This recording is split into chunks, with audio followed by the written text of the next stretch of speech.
നമ്മുടെ ഇന്നത്തെ റെസിപ്പി എന്ന് പറയുന്നത് ഒരു മസാല ബ്രെഡാണ് കേട്ടോ. ബ്രെഡ് ഉപയോഗിച്ചിട്ട് എല്ലാവർക്കും എളുപ്പത്തിൽ ഉണ്ടാക്കാൻ പറ്റുന്ന റെസിപ്പിയാണ്. എന്താണെന്ന് വെച്ചാൽ ബ്രെഡ് മാത്രം കഴിച്ചാൽ, അല്ലെങ്കിൽ ബ്രെഡും ബട്ടറും ബ്രെഡും ജാമും ഒക്കെ കഴിച്ചിട്ട് നമുക്ക് മടുത്തുമില്ല. ബ്രെഡ് സാൻഡ്വിച്ച് ഉണ്ടാക്കാറുണ്ട് നമ്മൾ, അതൊരു ചേഞ്ച് ആയിട്ട് ഇടയ്ക്ക് ഉണ്ടാക്കും. ബ്രെഡ് ബജ്ജി ഉണ്ടാക്കും, പിന്നെ ബ്രെഡ് പൊരിച്ചത് ഉണ്ടാക്കും. അങ്ങനെ പല രീതിയിൽ നമ്മൾ ബ്രെഡ് കൊണ്ട് റെസിപ്പീസ് ചെയ്യാറുണ്ട്. ഇതെന്ന് വെച്ചിട്ടുണ്ടെങ്കിൽ കുറച്ച് മസാലകളൊക്കെ ചേർത്ത് സ്പൈസി ആയിട്ടുള്ള ഒരു വിഭവം. ഒരുപാട് എരിവല്ല, ഒരു മീഡിയത്തിന് മുകളിൽ എരിവുണ്ട്. അത് നിങ്ങളുടെ ഇഷ്ടത്തിനനുസരിച്ച് ആ വ്യത്യാസം വരുത്താം കേട്ടോ എരിവിൻ്റെ അളവില്. നമ്മൾ മസാല ഇഡ്ഡലി ചെയ്യില്ലേ, അതിന്റെ സെയിം ഇൻഗ്രീഡിയൻസ് ഒക്കെ തന്നെയാണ്. ചെയ്യുന്ന രീതിക്ക് കുറച്ച് വ്യത്യാസങ്ങൾ ഉണ്ടെന്നേ ഉള്ളൂ. അപ്പോൾ മസാല ബ്രെഡ് എന്തായാലും എല്ലാവരും ഒന്ന് ട്രൈ ചെയ്ത് നോക്കിക്കോളൂ. ഒരു 6-7 ബ്രെഡ് സ്ലൈസ് ഉണ്ടെങ്കിൽ 4 പേർക്ക് സുഖമായിട്ട് കഴിക്കാനുള്ള ക്വാണ്ടിറ്റി ഉണ്ടാവും കേട്ടോ. പിന്നെ ഒരു തക്കാളിയും കുറച്ച് സവോളയും എല്ലാം ചേർത്തിട്ടുണ്ടെങ്കിൽ അടിപൊളി മസാല ബ്രെഡ് റെഡിയാവും. അപ്പോൾ എന്തായാലും എല്ലാവരും ഉണ്ടാക്കി കഴിച്ചിട്ട് ഇഷ്ടമായോ ഇല്ലയോ എന്നുള്ളത് നമ്മുടെ ഈ ഒരു വീഡിയോയുടെ താഴെ കമൻറ്റ് ചെയ്യാം. പിന്നെ ഒരു കാര്യം പറയാനുള്ളത് എന്താണെന്ന് വെച്ചാൽ, നമ്മളൊരു പുതിയ ചാനൽ തുടങ്ങിയിട്ടുണ്ട്. നീതാസ് വ്ളോഗ്സ് എന്നാണ് ആ ചാനലിൻ്റെ പേര്. BLOGS വ്ളോഗ്സ് കേട്ടോ. നമ്മുടെ വ്ളോഗിൻ്റെ കൂടെ ഒരു രസം കൂടി ചേർക്കുക. അപ്പോൾ ആ ചാനൽ നിങ്ങൾ ഇതുവരെ കണ്ടിട്ടില്ല എന്നുണ്ടെങ്കിൽ ആ ചാനലും കൂടി ഒന്ന് കണ്ട് സപ്പോർട്ട് ചെയ്യാം കേട്ടോ. നിങ്ങൾക്ക് അതിലുള്ള വീഡിയോകളൊക്കെ ഇഷ്ടമാവുന്നുണ്ടെങ്കിൽ ആ ചാനലും കൂടെ ഒന്ന് സബ്സ്ക്രൈബ് ചെയ്യുക. അപ്പോൾ നമുക്ക് നമ്മുടെ മസാല ബ്രെഡ് എങ്ങനെയാണ് ഉണ്ടാക്കുന്നതെന്ന് നോക്കാം. നമുക്ക് നമ്മുടെ മസാല ബ്രെഡിന് ആവശ്യമായിട്ടുള്ള ഇൻഗ്രീഡിയൻസ് നോക്കാം. ഞാനിപ്പോൾ ഇത്രയുള്ള ഒരു പീസ് ഇഞ്ചി എടുത്തിട്ടുണ്ട്.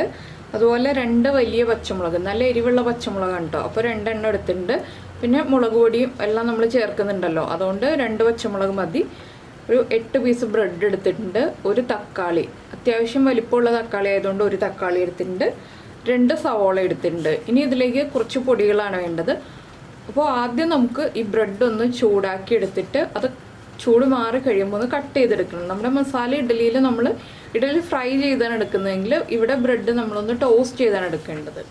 ഇപ്പോൾ നമ്മളൊരു ചപ്പാത്തി പാൻ ചൂടാക്കാൻ വെച്ചിട്ടുണ്ട് കേട്ടോ. ഞാൻ ഈ പാനിൽ വെച്ചിട്ടാണ് ബ്രെഡ് ഒന്ന് ചൂടാക്കി എടുക്കുന്നത്. ജസ്റ്റ് ഒന്ന് ചൂടായാൽ മതി, ബട്ടറോ ഓയിലോ ഒന്നും ആവശ്യമില്ല. ലൈറ്റായിട്ടൊന്ന് ആ ഒരു ക്രിസ്പിനെസ് കിട്ടണം ബ്രെഡിൻ്റെ. ബ്രെഡ് സോഫ്റ്റ് ആയിട്ടിരിക്കുകയാണല്ലോ. നമുക്കൊന്ന് ഉടഞ്ഞു പോവാതെ മസാല റെഡിയാക്കി എടുക്കാനായിട്ടാണ് ഇതുപോലെ ഒന്ന് ചൂടാക്കി എടുക്കുന്നത്.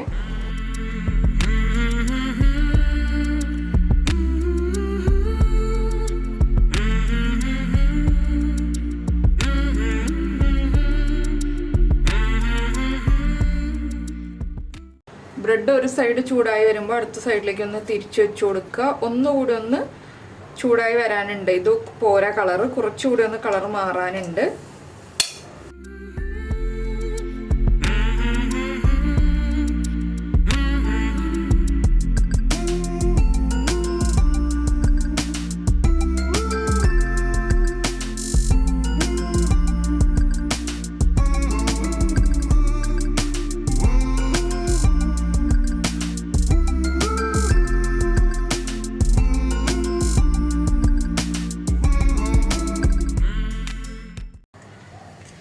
നമ്മുടെ ബ്രെഡ് പീസുകളെല്ലാം ഒന്ന് കളർ ചേഞ്ച് ആയി വന്നിട്ടുണ്ട്. ഇത്രയും മതി. ഞാനിതൊരു പ്ലേറ്റിലേക്ക് മാറ്റുകയാണ്.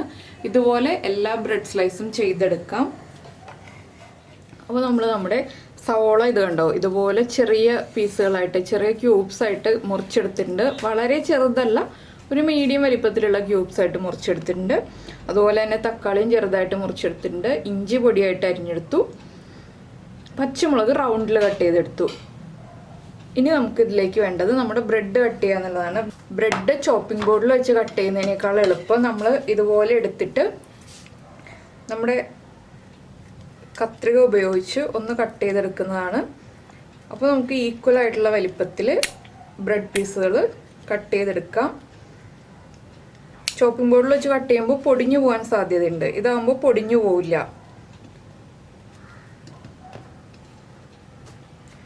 ഈ ഒരു വലിപ്പത്തിലാണ് ഞാനിപ്പോൾ കട്ട് ചെയ്യുന്നത്. നമ്മുടെ മസാല ഇഡ്ഡലിക്ക് ഒരു ഇഡ്ഡലി 8 6 നമ്മൾ കട്ട് ചെയ്യില്ലേ, അതുപോലെ ഒരു ബ്രെഡ് പീസിനെ ഇതുപോലെ നീളത്തിൽ 4 മുറിച്ചിട്ട് നിങ്ങൾക്ക് ഇഷ്ടമുള്ള വലിപ്പത്തിൽ ഏകദേശം ഒരേ വലിപ്പം വരുന്ന രീതിയിൽ ഒന്ന് കട്ട് ചെയ്തെടുക്കുക. അപ്പോൾ നമ്മുടെ ബ്രെഡ് പീസ് മുഴുവൻ നമ്മൾ കട്ട് ചെയ്തെടുത്തിട്ടുണ്ട്. ഇനി നമുക്ക് മസാല റെഡിയാക്കാം. അപ്പോൾ നമ്മുടെ പാൻ ചൂടായിട്ട് പാനിൽ കുറച്ച് സൺഫ്ലവർ ഓയിൽ ഒഴിച്ചിട്ടുണ്ട്. ഇത് വെളിച്ചെണ്ണയിൽ ചെയ്യുന്നതിനേക്കാൾ ടേസ്റ്റ് സൺഫ്ലവർ ഓയിൽ ചെയ്യുമ്പോഴാണ് കേട്ടോ. ഇതിലേക്ക് നമ്മൾ മുറിച്ച് വെച്ചിരിക്കുന്ന ഇഞ്ചി ചേർക്കാം. ഇഞ്ചി ഒന്ന് ചൂടായി വരണം. ഇഞ്ചി ഒന്ന് ചെറുതായിട്ട് ചൂടായി വരുമ്പോൾ നമ്മുടെ പച്ചമുളകും അതുപോലെ തന്നെ സവോളയും ചേർക്കണം.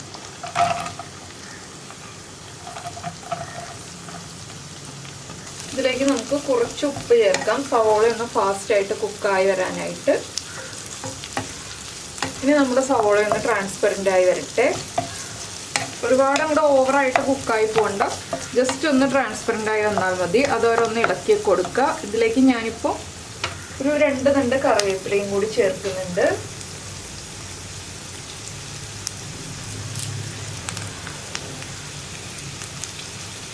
ഇതെല്ലാം ചേർന്നൊന്ന് കുക്കായി വരട്ടെ.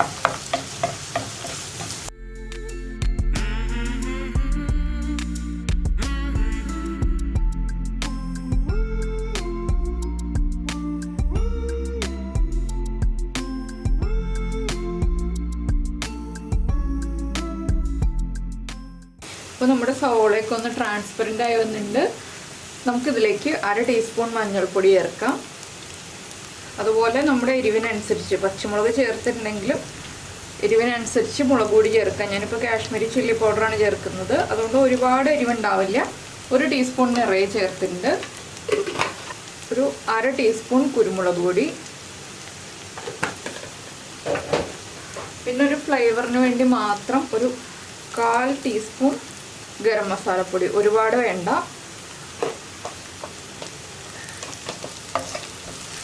ഇതെല്ലാം ചേർത്ത് ഇളക്കി ഈ മസാലകളുടെ റോ സ്മെല്ല് മാറി വരുന്നത് വരെ ഒന്ന് ഇളക്കി കൊടുക്കുക.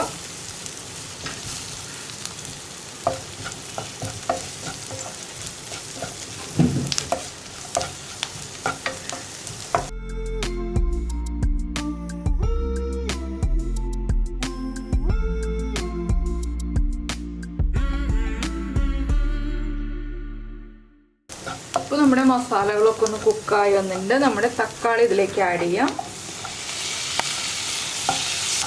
തക്കാളി ഒന്ന് നന്നായിട്ട് ഉടഞ്ഞു വരണം. അപ്പോൾ നമുക്കൊന്ന് അടച്ചു വെച്ച് കുക്ക് ചെയ്യാം. ഒരു 5 മിനിറ്റ് ഉണ്ടെങ്കിൽ തക്കാളി നന്നായിട്ട് കുക്കായി വന്നോളും.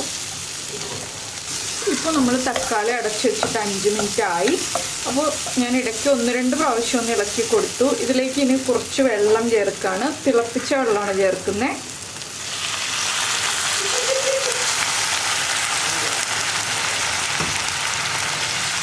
ഗ്രേവി ഒന്ന് മിക്സായി വരാൻ വേണ്ടിയിട്ടാണ് നമ്മൾ തിളപ്പിച്ച വെള്ളം ചേർത്ത് ഇതൊന്ന് ഇളക്കിയെടുക്കുന്നത്.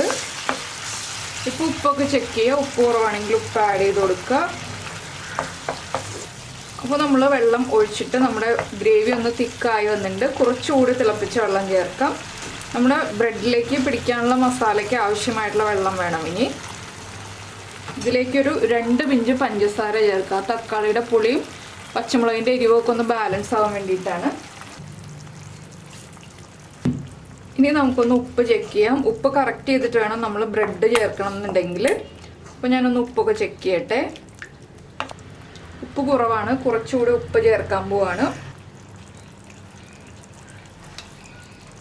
ഇപ്പോൾ ഉപ്പും പുളിയും എല്ലാം കറക്റ്റ് ചെയ്തിട്ടുണ്ട്. ഇതിലേക്ക് നമുക്ക് ബ്രെഡ് പീസ് ഇട്ട് കൊടുക്കാം. ബ്രെഡ് പീസ് ഇട്ട് മിക്സ് ചെയ്തിട്ട് ഉടനെ തന്നെ നമ്മൾ ഫ്ലെയിം ഓഫ് ചെയ്യണം കേട്ടോ. എന്താണെന്ന് വെച്ചാൽ ബ്രെഡ് കുഴഞ്ഞു പോകരുത്.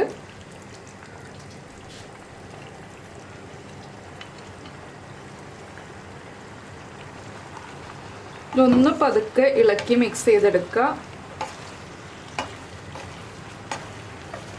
ഒരുപാട് സമയം ഇട്ട് ഇളക്കരുത്, അപ്പോൾ ബ്രെഡ് പൊടിഞ്ഞു പോകും.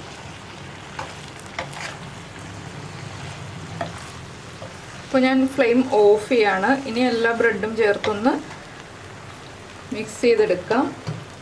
ഇതുപോലെ ഒന്ന് കുടഞ്ഞ് യോജിപ്പിക്കുക. അപ്പോൾ നന്നായിട്ട് നമ്മുടെ ബ്രെഡിലേക്ക് മസാലയൊക്കെ പിടിച്ചോളും. അപ്പോൾ നമ്മുടെ മസാല ബ്രെഡ് ഇതാ മിക്സ് ചെയ്ത് കഴിഞ്ഞു. ഇനി നമുക്ക് ചൂടോടുകൂടി തന്നെ സെർവ് ചെയ്യാം. കുറച്ച് മല്ലിയില ഉണ്ടെങ്കിൽ മുകളിലൊന്ന് സ്പ്രിങ്കിൾ ചെയ്ത് കൊടുക്കാം, ഇല്ലെങ്കിൽ കറിവേപ്പില ഒന്ന് വിതറിയിട്ട് ഗാർണിഷ് ചെയ്യാം. ചൂടോടുകൂടി തന്നെ കഴിക്കാം. ചൂടോടെ കഴിക്കുമ്പോഴാണ് ടേസ്റ്റ്. അപ്പോൾ നമുക്കിതൊരു സെർവിങ് ബൗളിലേക്ക് മാറ്റാം. അപ്പോൾ ഞാൻ ദാ ഈ ബൗളിലേക്കാണ് നമ്മുടെ ബ്രെഡ് മാറ്റാൻ പോകുന്നത്. ഒരുപാട് ഉടഞ്ഞു പോവാതെ കിട്ടിയിട്ടുണ്ട്. ചെറുതായിട്ടൊന്ന് ഉടഞ്ഞു വരും. എങ്കിലും ഓവറായിട്ട് അങ്ങോട്ട് ഉടഞ്ഞു പോയിട്ടില്ല.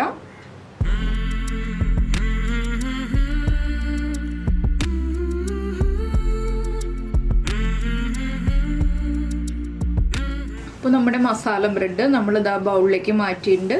എല്ലാവരുടെയും വീട്ടിൽ ബ്രെഡ് ഉണ്ടാവും. അപ്പോൾ ഇന്ന് വൈകിട്ട് ചായക്ക് എല്ലാവരും ഉറപ്പായിട്ടും ഈ റെസിപ്പി ഉണ്ടാക്കി നോക്കൂ. നിങ്ങൾക്ക് നന്നായിട്ട് ഇഷ്ടപ്പെടും. അപ്പോൾ ഇഷ്ടമായി കഴിഞ്ഞിട്ടുണ്ടെങ്കിൽ ഇഷ്ടമായോ ഇല്ലയോ എന്നുള്ളതൊന്ന് കമൻറ്റ് ചെയ്യാൻ മറക്കാതിരിക്കുക കേട്ടോ. അതുപോലെ തന്നെ ഇഷ്ടമായ റെസിപ്പികളൊന്ന് ലൈക്ക് ചെയ്യുക. അപ്പോൾ നമുക്ക് നമ്മുടെ അടുത്ത റെസിപ്പിയുമായിട്ട് അടുത്ത ദിവസം വീണ്ടും കാണാം.